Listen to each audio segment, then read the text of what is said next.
Happy Saturday and welcome to the Jeremiah Patterson Show. Thank you all for joining me so much. Be sure to comment, like, and subscribe. I'd love to hear your thoughts in the comments down below. I wanted to thank all of you so much for the views, for the support in terms of donations. If you've been commenting on these videos, if you've been liking and sharing it with your family and friends, you don't know how much that means to me in terms of your support. I literally spend like 8+ hours a day scripting, writing, editing, and producing to make sure that you get the news in a way that is coherent, in a way that is also informative. So I appreciate all of you so much for checking out the channel. It's incredible. This is investigative journalism. I do my best here. This is independent media. We do our best in terms of putting together these reports. I've been doing this since I was 13 years old, and now we are here in 2025, still going strong on 7 years. Going on 7 years. In July of this year, July 19th of this year, the Jeremiah Patterson Show will make 7 years of reporting. That is insane. So once again, I wanted to thank all of you so much for your consistent support and following along with the channel. All right, we have a huge show tonight. First of all, Marcus Van Drill, a life and relationship coach and an advocate for the LGBTQ community. He's going to be joining me just up ahead to talk about the incessant attacks on the community in state legislators right now by Republicans. That is a huge issue that's not getting nearly enough media attention, but we are going to be covering that tonight here on the Jeremiah Patterson Show in a special report. So that is coming up just ahead. We're going to start tonight with this guy. His name is Paul Weyrich, extremely conservative and religious. He co-founded several powerful organizations on the right, including the American Legislative Exchange Council, ALEC, the Heritage Foundation, and the Moral Majority. And one of the core tenets of each of those groups was to basically ensure that they were pro-voter suppression, because Republicans knew that if they could somehow get less people to vote, they would win more elections. Granted, this was in 1980 when you see Paul Weyrich here make this huge speech at this Christian conservative movement. And basically, this was in 1980. And of course, it was at the time that the United States was only just now getting to a point that a collective voting citizenry existed. And this was not an easy feat. I mean, black men were not granted the right to vote until 1870, when the 15th Amendment was ratified. But even still then, it was an incredibly arduous and in most cases lethal battle. There were poll taxes, literacy taxes, grandfather clauses. They did not want black people voting. The KKK and other white supremacist groups would deliberately terrorize black communities into not voting. In 1973, in what is called the Colfax Massacre in Louisiana, several white supremacists got together and executed 150 black men in order to overturn a local election result. In July of 1946, Georgia was in the middle of a pretty contentious gubernatorial election. And one of the most pressing issues was if black men should be able to vote. And this man here on your screen, Maceo Snipes, served in the military fighting in World War II. And when he returned home, he considered for months, actually, if he should go vote, because it was his constitutional right under the 15th Amendment granted to him in 1870, but it was still very dangerous. And up until that point, the state of Georgia had only allowed whites to vote in the Democratic primaries and said blacks could only vote in the general election.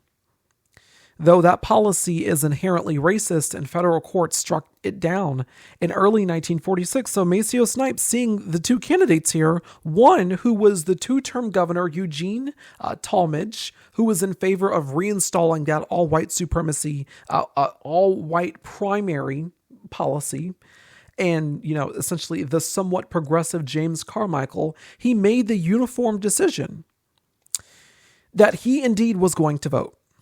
Now, of course, the KKK, and they're continuing the racist tradition here of intimidating black voters, essentially made clear that they would hunt down and kill any black person who voted in this election. But Snipes was not fazed. And on election day, he audaciously walked into his local polling place and he casted his vote. He was the only black man to vote in his entire Georgia county. The day after, 4 men showed up outside his grandfather's farmhouse where Maceo and his mother were having dinner. The men were alleged to be members of the local Ku Klux Klan. They called him outside to meet, and then they shot him in the back. He was dead 2 days later because he couldn't get a blood transfusion, as the doctor said there was no, quote, black blood available. Segregation back then was so intense that even essentially it extended to the healthcare field where, of course, he obviously could have gotten a blood transfusion, so he could have survived. But of course, he passed away shortly after being shot because, of course, they wouldn't allow white blood transfusions to black patients. All because he practiced his right to vote. George Lee and Lamar Smith were also killed in 1955 for encouraging local black Mississippians to register to vote. No one was ever charged, arrested, or convicted in their murders. In 1963, Medgar Evers was assassinated in the driveway outside his home. He was known for fighting for change, being a champion of civil rights, and registering black people to vote. In the summer of 1964, 3 activists, James Chaney, Andrew Goodman, and Michael Schwerner, who came down to Mississippi to help register black people and other minorities to vote, were killed by the KKK with the help of local law enforcement. And then their car was hidden and burned so that no one could find it. It was so bad in such a high-profile matter that the FBI had to come down to Mississippi themselves and get to the bottom of what happened. Who killed these young boys? It was only until then that arrests were made for the execution of those activists who were only trying to help register people to vote. For women in the United States, they did not have an easy plight either. The history of women's suffrage in this country is both daunting and also inspiring. There really was a concerted effort in this country to suppress the voices of women. It was a genuine belief embedded in the feeble male mind and misogynistic male-centered government for so long that women should only just cook, clean, and tend to the children. She shouldn't have a voice at all, let alone voting. No, that'll give her too much power. They did everything they could to stop women from voting in this country, but the protests got louder and more vociferous. From getting threatened, beat, and even arrested, they remained persistent until finally they got the right to vote under the 19th Amendment when it was officially ratified and put into the Constitution. It was a huge day in the country. Look at some of these headlines here. American woman finally get vote. Suffrage wins. Though because of racial tensions and the exclusion of black women from the white-led suffrage organizations, you had essential leaders such as Miss Ida B. Wells, Mary Terrell, and Fannie Lou Hamer, who were fearless and hell-bent on getting the right to vote as well, just as their white counterparts did. And yes, it is so that in 1920, black women technically could legally vote, but there was an institutionalized racism that would not allow that to happen. It was a coordinated effort on all fronts to systematically silence the voices of black women. They were granted the right to vote in 1920, and black men were granted the right to vote way back in 1870. And so were other marginalized groups in society in the United States. But it wasn't until 1965 that it was official and safe for them to fully partake in that sacred right that they had incessantly fought so hard for. Being beaten, sprayed, arrested, shot, harassed, and lynched, all because they sought to partake in a multiracial nation that did not favor them, that did not honor or respect them, but they still sought to exercise that right to vote because they knew it was important, that it would bring about real progressive change. It was just days after Bloody Sunday where a group of mostly black civilians, including John Lewis, peacefully protested the attack on their right to vote in Selma, Alabama, after another black person was killed. Once they made it to the Edmund Pettus Bridge, John Lewis and others saw the officers in sight from afar. He tried to reason with them, but after giving a warning for the crowd to disperse, the officers surged forward, unprovoked, to attack the crowd. They were beat with nightsticks, tear gas canisters exploded, stinging the air and blinding people in the eyes. It was extremely, extremely pernicious. Mounted deputies charged into the crowds, trampling people beneath horse hooves. Protesters fled, slipped, screamed. John Lewis was clubbed on the head. His skull was fractured. Blood was stained onto the pavement as journalists captured the moments on live TV. People cried and crawled, trying to find help, just trying to find air, all because they were marching, again, for their right to vote in this country. It was only days after that finally the Voting Rights Act of 1965 was introduced and signed by President Lyndon B. Johnson, with figures like Dr. Martin Luther King Jr. there live to see it happen and to shake his hand, because they knew exactly what this meant, how monumental it was, because although blacks and other minority groups were granted their right to vote along the way, there were still people in this country, institutions and elected officials, who did not want them to possess that right because it was too powerful of a right to hold. We only want our people to vote because that is best and most strategically smart for our agenda. If we can suppress your right to vote, we will do it. And that's exactly what they did. Up until the Voting Rights Act of 1965 became law and kept getting extended and extended, did they get slowed down in their efforts. And no, I'm not saying that voter suppression ended. Voter suppression and intimidation was still a thing. It was still very much present, but this was a major, major win. Except for the Republican Party. Because as time went by, many black people and other minority groups were more inclined to vote Democrat. And in 1980, it turns out, knowing all of that history and the trajectory not being in the Republican Party's favor, Paul Weyrich got up at that Christian conservative conference back in 1980, and he got up to speak to the microphone, and he said the quiet part out loud about why the Republican Party is so pro-voter suppression. Now, many of our Christians have what I call the goo-goo syndrome. Good government. They want everybody to vote. I don't want everybody to vote. Elections are not won by a majority of people. They never have been from the beginning of our country, and they are not now. As a matter of fact, our leverage in the elections, quite candidly, goes up as the voting populace goes down. Quote, they want everybody to vote. I don't want everybody to vote. Elections are not won by a majority of people. They have never been from the beginning of our country, and they are not now. As a matter of fact, our leverage in the elections, quite candidly, goes up as the voting population goes down. That was conservative Paul Weyrich in 1980 saying the quiet part out loud, we don't want everybody to vote. In fact, it's better when we get to suppress the votes, when less people vote altogether. It is no secret that the Republican Party is embroiled in voter suppression efforts. That is literally their agenda. From the conservatives on the Supreme Court dismantling key parts of the Voting Rights Act of 1965 and 2013, to gerrymandering so they can win elections, and questioning people on if they have a real license, or making it illegal to pass out food and water while waiting to vote in Georgia, like that's not inhumane and arbitrary. It is 100% clear that Republicans are bound and unrelenting in making sure that voter suppression stays a thing. That is why they look for you not to vote in your local or midterm elections, or to pay attention to special elections in your state, or the off-year elections in your state, city, or town. The less, the better. The more, not so good for them. Judge for yourself. Anticipated turnout.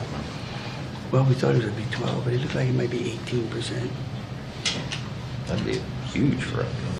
That was Republican Speaker of the House Mike Johnson there, and the Republican Governor of Louisiana, Jeff Landry, boasting about the fact of how good it's going to be if voter turnout is low in the state. Of course, they're talking about voter turnout regarding new amendments to the state constitution that, among other things, would suppress the vote.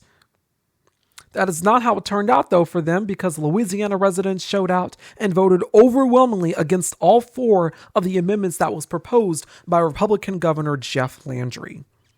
rejecting that agenda entirely. But as always, if they can't win in the states, let's try it at the federal level. Republicans remain persistent. This here is the SAVE Act, introduced by Texas Republican Congressman Chip Roy. We've covered it multiple times here on the show on what exactly it is. And for those of you who are new watching the show, what this bill basically does is strip voting rights from married women, people who don't have passports, and people who can't show proof of citizenship. This bill was introduced last year ahead of the 2024 elections as Trump and Republicans falsely claimed that Democrats were planning to rig the election by encouraging non-citizens to vote illegally. Like, that's the thing. I mean, of course, if you do vote in this country illegally as a non-citizen, it is already clear in federal law that you face prosecution and also deportation. That's already federal law. Everyone agrees that non-citizens should not vote in an election, nor can they. How does that even work? But of course, continuing to perpetuate the false claims about the 2020 election, this is something they literally continue to do. This bill is not necessary, but they are literally amending the National Voter Registration Act of 1993 to do this. According to reporting from NPR, the requirement to show proof of citizenship would apply to new voters as well as existing voters who update their registrations, such after a move or a name change. Also, 1 in 10 voting age American citizens, an estimated 21.3 million people, either don't have a proof of citizenship document, like a birth certificate, passport, or naturalization certificate, or don't have easy access to one. And existing registered voters who can't provide any of that would lose their right to vote under this bill. This bill also goes after married women in the United States. If you got married and you took your spouse's last name and that new name does not match the name on your birth certificate or any other existing self-identification document unless you get a new passport, you also would lose your right to vote. There are up to 69 million married women in this country who have taken their spouse's last name, which effectively is a name change, and their voting rights are now endangered here. This bill also looks effectively to end online voter registration, forcing people to go register to vote in person. Think about that for a second. That's a huge impediment to a lot of people. What if you have, per se, a disabled grandmother who is not able to easily access a car, who's not able to easily access a polling site, and she lives far, far way out in a rural state or in a rural part of her state? Well, too bad, because now she has to find a way to get to the polling station to go vote, to make the drive down there. Or what if you have a hardworking single mother who is working hard for her children, but also still believes that, you need to vote in this country, and she's working night shift or day shift, and she can't find the time to, or can't afford to find the time to leave work to go register to vote in person. They are literally trying to get rid of online voter registration, which is an infinite convenient resource to a lot of people in this country. Think about what that means here. This bill also, of course, for election officials. Any election official in the country, in the state, who helps register ineligible voters under this bill, what they're proposing, what Republicans are proposing in this bill, basically is that you would face up to 5 years in prison just for helping ineligible voters get registered to vote, because God forbid they want to participate in their democracy. You would either get up to 5 years in prison or you could face legal action. This bill, if passed into law, would be the most restrictive, the most voter suppressive bill since Jim Crow. We're talking about wiping out millions of voters in this country, taking away their sacred right to vote that so many people fought, bled, died, and were beaten for. This week, that bill passed in the House. All Republicans voted for it with the help of 4 Democrats. These are their faces and their names. You should know them. They should be remembered for exactly what they did when it comes to vote again. The fact that 4 Democrats voted for this is inherently wild. I mean, no one has to explain to you how democratically repressive this bill is, but 4 Democrats voted for it. And now that this bill has passed the House, what happens now essentially is that it's going to go to the Senate, where yes, it is a Republican-controlled Senate, but this bill would need to overcome a filibuster that requires 60 votes, and Republicans only have 53 seats. So that means in order for this bill to pass, it would take 7 spineless Democrats to vote with Republicans on this. And if that happens, it will pass the Senate and head to Trump's desk for signature. Women Forward on Substack is encouraging their readers to follow this script and call your senators to demand that they vote no on this bill. Chuck Schumer, the minority leader for Senate Democrats, said to mark his words that this bill will not pass the Senate. However, many are skeptical given that he said the same thing about shutting down the government, and then he and 9 Democrats voted with Republicans on a horrific bill to keep the government open. So there is a lot that's happening in the air right now. Of course, Trump remains obsessed with the 2020 election, and that in his mind, he didn't really lose. It was rigged by Joe Biden and Kamala Harris for some reason. Despite that being false and keeping in with that, essentially maniacally mendacious view, he ordered Attorney General Pam Bondi, per executive order this week, to investigate Chris Krebs and Miles Taylor, 2 political enemies of Trump. Chris Krebs, of course, led CISA, the Cybersecurity and Infrastructure Security Agency. He was fired in 2020 for pushing back on Trump's election lies. And Miles Taylor was ostracized after blowing the whistle on the corruption in the first Trump administration. So that is something that's happening right now. And he's literally directing the Attorney General of the United States not only to investigate the 2020 election, but also to go after the officials who were tasked with overseeing that election to make sure it was safe. But just because he doesn't like the results, despite literally losing 5 years ago, he's still concerned and going to launch an investigation into really getting to the bottom of it because there's fraud to uncover. Of course, Trump and Elon Musk recently made cuts to CISA, ensuring that our elections are just, far less safer in this country, making us more susceptible to foreign and domestic cyber attacks and illegal election tampering. Trump also signed an executive order consolidating power over state elections and federal elections as well. He has made himself the sole overseer of elections by taking control of the FEC. Illegally firing one of their commissioners, he is taking the reins. That is the Federal Election Commission. He has declared himself, per executive order, to be over that now. In North Carolina, we have continuously been following that high-stakes Supreme Court race where Democratic Justice Allison Riggs won re-election last year. Her Republican opponent Jefferson Griffin has remained persistent to overturn that election despite 2 recounts reaffirming her victory. She won by 714 votes, and Griffin is trying to overthrow 65,000 ballots. He's continued to fight this in the court, and yesterday he got a bit of a minor win. I believe we could even call this a major win.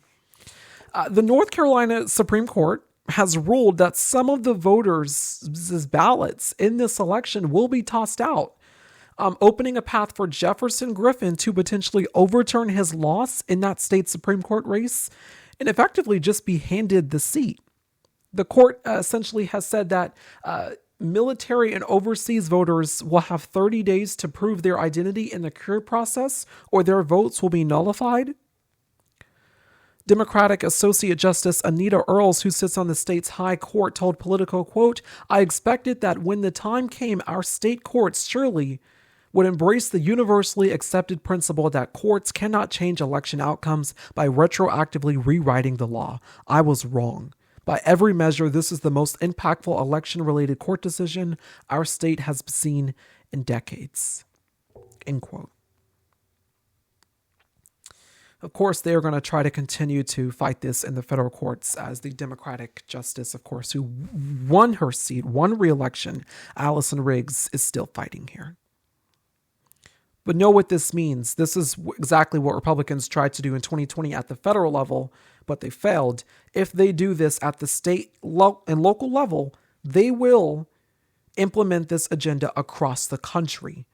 to take over elections this way. You can't win the election? Well, contest the results for months and you might get a chance to still be declared the winner of that election. What we are seeing now is a consolidated, coordinated attack, not just on voting rights in this country, but on elections in the way that elections are supposed to happen in America. The Republican Party today is still the party of Paul Weyrich, the guy who believes that if less people vote, the better. And if we can overturn elections, as Paul Weyrich probably did not predict, even after those results come in, well, that's even better. Because after all, everybody shouldn't have the right to vote. And making us a more repressive society in terms of voting rights is good because Republicans will be able to do more things, such as pass more things that women can't vote on. Like, I don't know, anti-abortion laws? Laws that make it more restrictive for women to do anything? Taking away women's rights in terms of women owning their own bank accounts? I mean, all of these things are progressively new things that women were granted in the United States not too long ago. Also, that minorities were granted in the United States not too long ago. But of course, if you have a uniformed collective population that can vote and that can be educated and that can be smart, that's not good for the party that's trying to get rid of those things or to do things that endanger those people. It's better off if they don't vote. As a matter of fact, let's take away their right to vote altogether and then gaslight them and deceive them that we're not actually doing what we say we're doing. Watch what's happening here. They're trying to take away your right to vote, and they're counting on you not to know about it. Spread this video with as much people as possible. Talk to your members of Congress. Call up your senators, because it's going to the Senate now.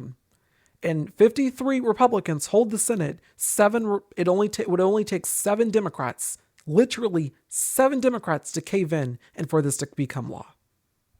There is no justification. This is a voter suppression bill. And the goal here is to get enough people wiped off the voter system in this country. Because, of course, the off-year elections that they're losing, yeah, that's happening. But also the midterms are next year. If we get them, think about what they're trying to do here. More to come tonight. Stay with us.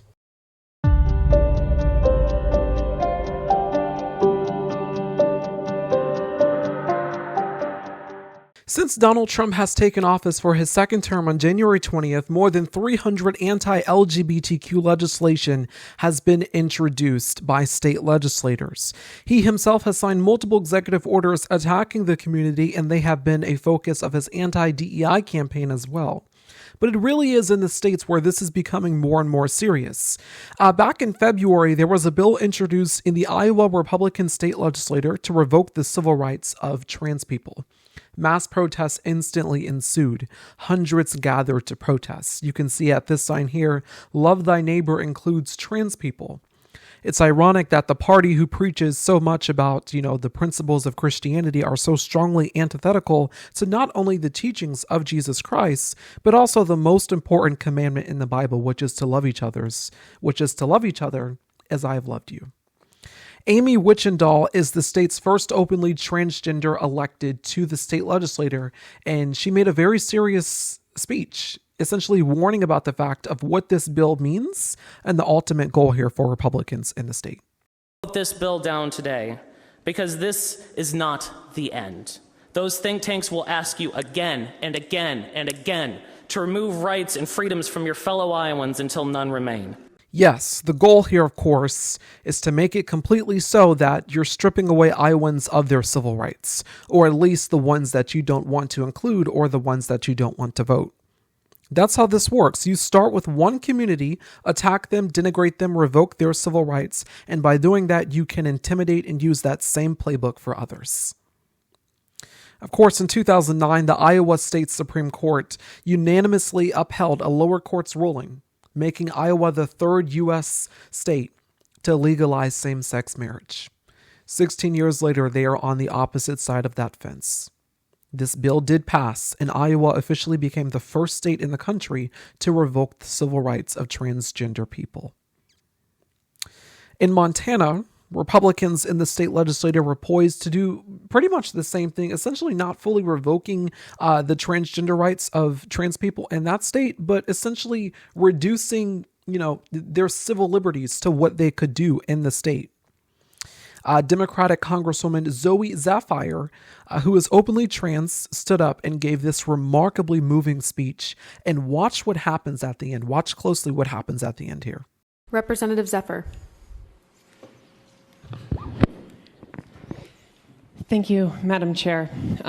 Here I am again to rise on another bill targeting the LGBTQ community. I first want to start off and say, at its very core, drag is art. Drag is a beautiful art. Drag has a deep history in this country, and it is a history that is important to my community. If you are a woman in this body wearing a suit today, you are challenging gender norms that existed long ago. And in some ways, drag does work to challenge those norms. There were 3 articles of clothing laws 50 years ago that said if you wore 3 articles of clothing that were indicative of the opposite gender, that the police could stop you and arrest you. It was those laws that led to the police raiding an LGBTQ bar in New York and led to the Stonewall riots, one of the most important civil rights moments in my community's history. I also want to reject the notion, however, that these are, as the sponsor says, events where explicit content is expected or where audience expect risque entertainment. Drag story hours I have been to here in Montana, they are like Disney princesses reading to people. We had people come in and talk about this. These are spaces where people come up and they sit down in libraries, and parents elect to bring their children and learn about books and the love of reading, and also, yes, be involved in part and to hear stories told from members of my community. That is important and that is beautiful, and I do not think that we should be standing up and saying that this art form, because it's somehow connected to my community, is not allowed. But there's something underpinning this that makes this even more insidious. And the sponsor called this a fix to last session's bill. It's important to note that last session's bill, when it was applied, the first application of this was not on a drag show. It was to prevent a trans woman from giving a history lesson in a library. That's where this came up. That's how this is going to be attempted to be applied, as an attack against the trans community. And we have even more examples of that, because, in committee, when the sponsor closed on this bill, he said, "This bill is needed," he said, and I quote his words, "because transgenderism is a fetish based on cross-dressing." Those were his words for why this bill is necessary. And I'm here to stand before the body and say that my life is not a fetish. My existence is not a fetish.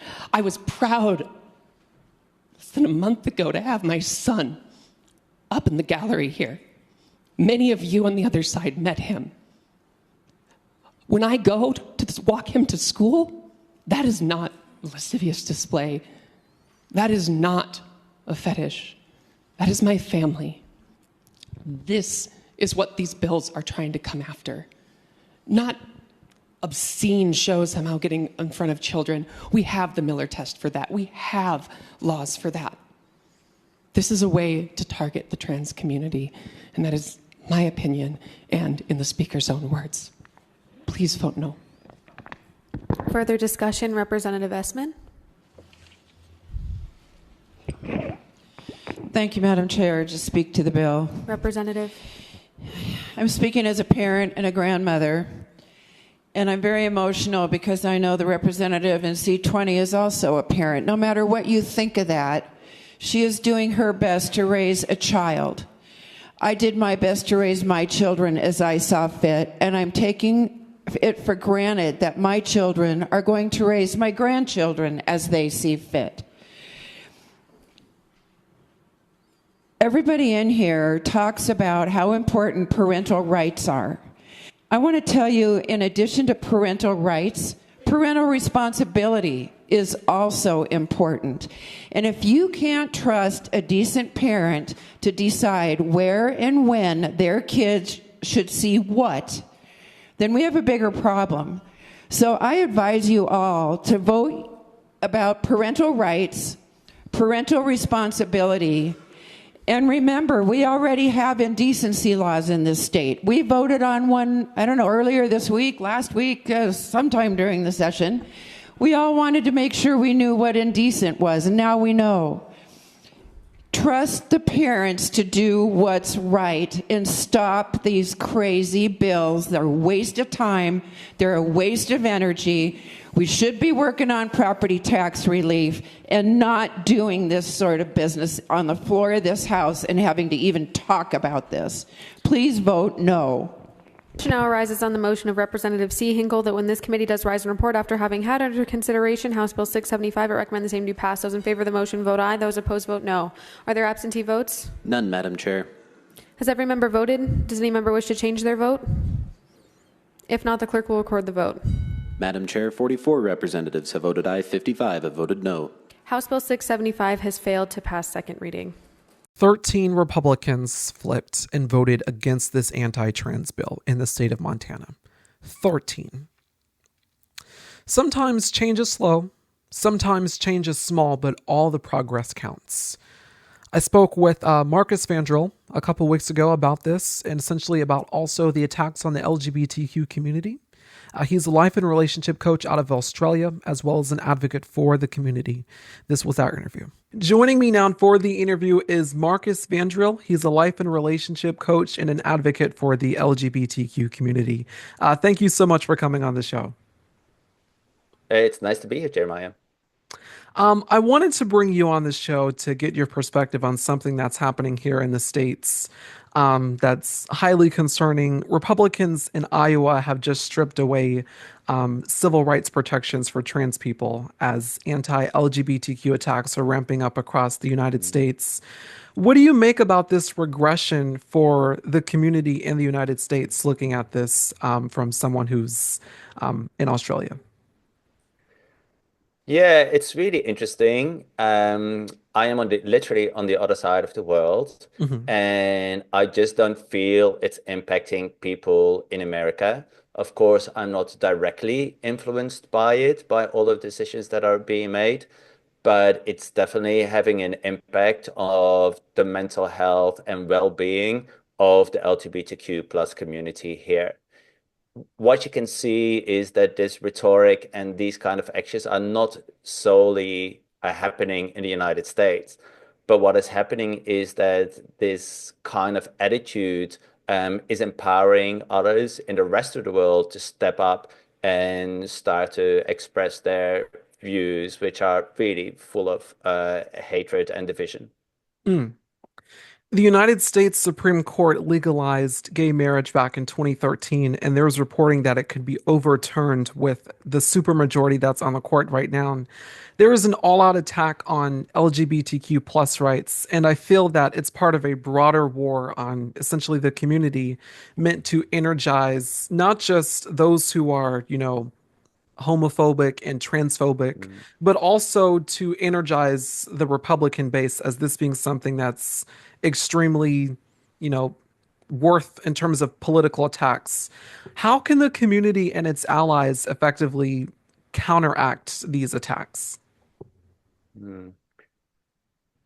I think it's a really interesting thing to start to think about, because the way I see it, the LGBTQ plus community is about 20% of the population, between 10 and 20% of the population. So my question is, why do you not want to have 10 to 20% of the population on your side? The challenge I find with this is that it's impacting people's mindsets, people health and wellness.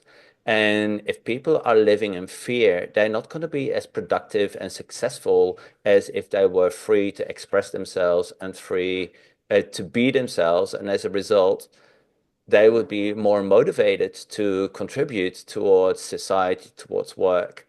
So the approach of creating this division to me is counterproductive, and it's really counterintuitive to you wanting to achieve your goals. So if you're asking me, how can allies and members of the community contribute to this? It's all about sticking together and expressing truly how they are feeling and what is important to them. It is about sharing the common view that it's really about kindness and being a human. That's it's as simple as that. I feel it's about being kind and treating everybody, every human, with equal respect. Exactly. That is exactly, the whole point here in terms of all of us Mm, collectively as a society, existing together. yeah. And with the surge of these attacks, how do you advise individuals in the communities, especially the youth, who are struggling with, fear, anxiety, or even safety concerns as these environments are becoming more hostile? Mm. It's really hard to say because everybody has different and everybody has different circumstances. Hmm. But if I can relate it back to the moment that I found out on Instagram that Meta has changed its policies that we can now start to call members of the LGBTQI plus community mentally ill. There Yeah. were two things that were happening. First of all, I was deeply, deeply upset. And we all know that this is just the start of a movement which is going to make it harder. And and that way it is demotivating, it's demoralizing, and it's disempowering. But at the same time, I thought, okay, what can I do? What is my purpose in this? And how can I contribute to the world to make it a better place? And then for me, it's like, okay, I have to step up. I also work in an organization which is blue collar. So it is a difficult community to be working with. But I decided in that moment in time, it is time for me to step up and start to promote allyship and tell people what allyship is truly about. Mm. So that is then the first step for you to make a choice. Do you want to become disempowered or do you want to become empowered? Now, once you've decided to become empowered, you really need to start to think about how can you contribute. For example, I'm not the kind of person that would go in a protest march. It's not my energy, but I know it's energy for other people. Hmm. And I'm more of an educator. So for me, it is about sharing my experiences and having conversations like this, which will then help promote allyship. There's space for everybody. And for some people, they might actually have to be a bit more underground. So they don't feel comfortable in truly expressing themselves and putting themselves out there. But even just by being kind to people and sharing who you are with your intimate circle of friends and allowing questions that may be a little bit uncomfortable to educate people, that is even a great way of starting to support the community. And in regards to that, in terms of hope and allyship and all of this positivity building around uh, a particularly negative moment, despite the major setbacks that we are seeing, there is growing movements of resistance and solidarity, as you just Mm. talked about. In the state of Montana, just this week, an anti trans bill was stopped after a Democrat delivered a powerful speech flipping 13 Republicans, so the bill was not successful. What promising efforts or strategies give you hope for protecting and advancing LGBTQ plus rights in this current environment? What I see is happening is that um, there's kind of a counter movement, I think is what you already said, to what is happening in the Republican Party. And so let me just flip this a little bit away then from politics. I think what you see happening in general is that more and more people are becoming aware of spirituality and what it means in their life. It is about creating a life for yourself based on self-awareness, emotional intelligence, but also about purpose. So if you look at that, you see more and more people that are turning to things like spirituality, spiritual growth, and mindset, and in a way that then allows them to create a better world. You see more people turning towards energy healers and all of those modalities. So I think in general, there's a counterbalance happening to what is happening in politics, and that I don't think we should be ignoring. In a lot of ways, this might be a little bit of a resistance from the traditional structures that we have to something new. So I feel in a lot of ways there is a different movement happening, and I think that can't be ignored. Now, from the political side of things, that is really encouraging what you just told me.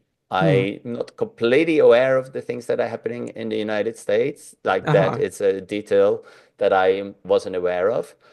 But we need to start to see, in a way, how we can modernize our ways of thinking and approach that we can start to take.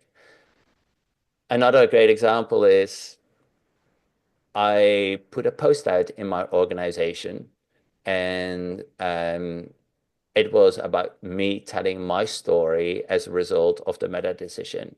And I got so much support from that that it was really encouraging for me.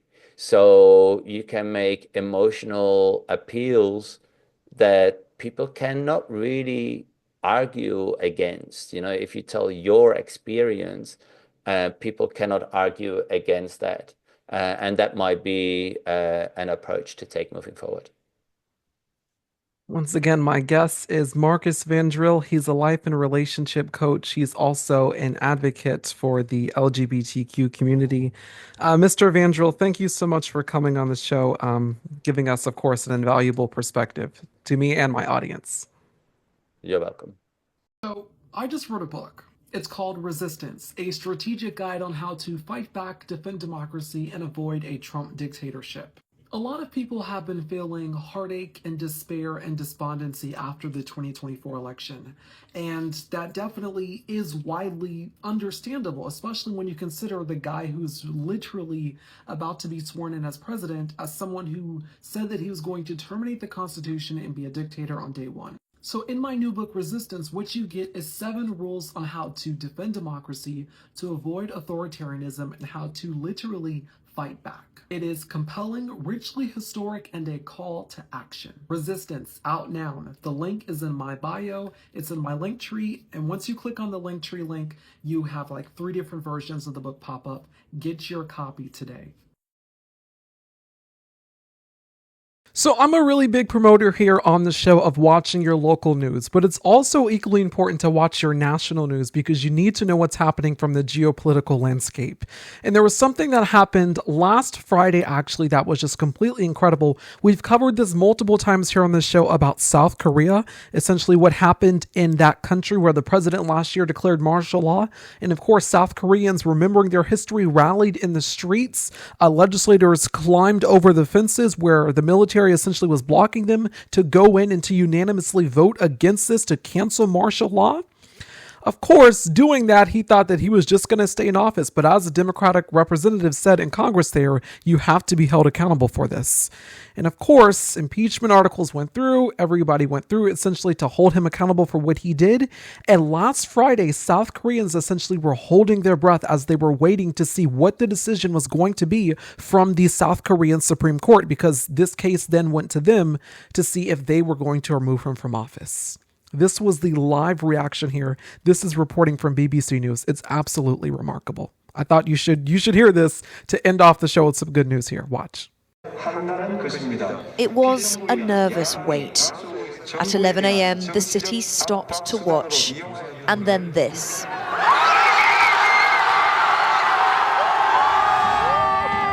In the end, the court was unanimous. President Yoon should be impeached. It was a fine line between joy and emotion.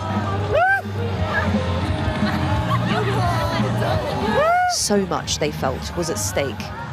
It's just a wonderful day for Korean people, and not only for Korean people, but also for all over the world who is working for democracy. 너무 좋아요. I feel so good. I feel so good. I feel like I am born in a new world. Today they paraded his picture as if it were his funeral. It was only in December that his sudden declaration of martial law blindsided this nation. He now faces criminal prosecution, his reputation battered.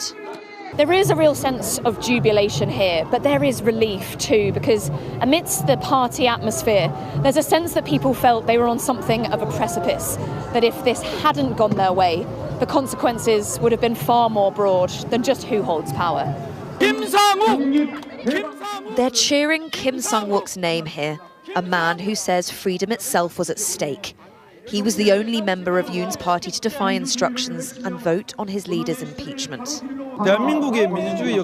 The history of South Korea's democracy was built on the blood and struggle of the Korean people. We decide today whether we can defend our democracy or whether our democracy will fail. This country's authoritarian past weighs heavy in memories here. It explains the high emotion and the high degree of readiness. In the end, there was no violence amongst those left disappointed, but there was division and disaffection in spades. The echoes with America are striking. Just listen to Choi Kum-ja, who runs a political channel on YouTube. The other side, now cast as the enemy. They want South Korea to become communist, and justices are selling off the country for money. I really wish they would go to China or North Korea. They are not our people. Some believe it was polarization that led President Yoon to this, the army unleashed on lawmakers. These images from that night have become iconic. The woman in them fears the lasting damage it's done. Due to Yoon's martial law, all aspects of Korea, its politics, society, economy and diplomacy have been destroyed. The recovery time won't be long, I'm certain. In a brief statement, Yoon expressed his gratitude and regret. The first time his defiance has failed him. It won't have mattered to those who gathered to cheer his departure, those who see tonight as a bright moment in history. Helen Ann Smith, Sky News in Seoul.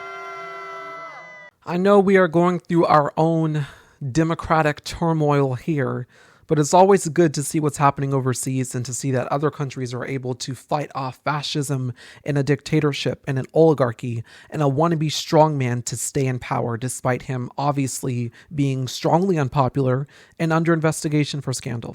So I just wanted to show you that resistance does work. By the way, you should get my book, Resistance, if you haven't already.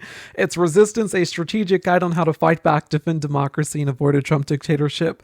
Thank you all so much for watching this show here on YouTube, The Jeremiah Patterson Show. Again, be sure to comment, like, and subscribe. Tell me what was your favorite part in the comments. Tell me what more you would like to see on the show. If there's a story that you want to hear, be sure to tell us down below in the comments. Of course, you can support us financially, as this is independent journalism. You can support us. Those are the ways to support us financially here on the Jeremiah Patterson Show.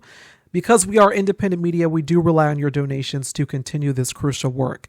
You can also be sure to follow us on Substack and Blue Sky, TJPS News. Definitely be sure to follow me on Substack, because if you become a paid subscriber, I'm going to be starting to release exclusive content for paid subscribers only. I do a lot of work here on YouTube and on TikTok and on other social media apps, but I'm going to start releasing exclusive special reports to paid subscribers only on Substack, because there is a lot that's happening that necessarily I could put it on YouTube, but I want people to be sure to get more of me if they want more of me in a different light. So check out our Substack. Be sure to subscribe there. It's Substack at tjpsnews.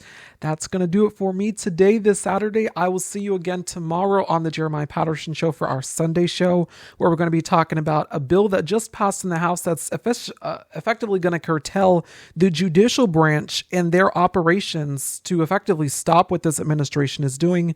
We're going to be covering that, what Doge is doing, and a whole lot more here on the Jeremiah Patterson Show. You don't want to miss it. Like, subscribe, share, and I will see you again tomorrow. Take care.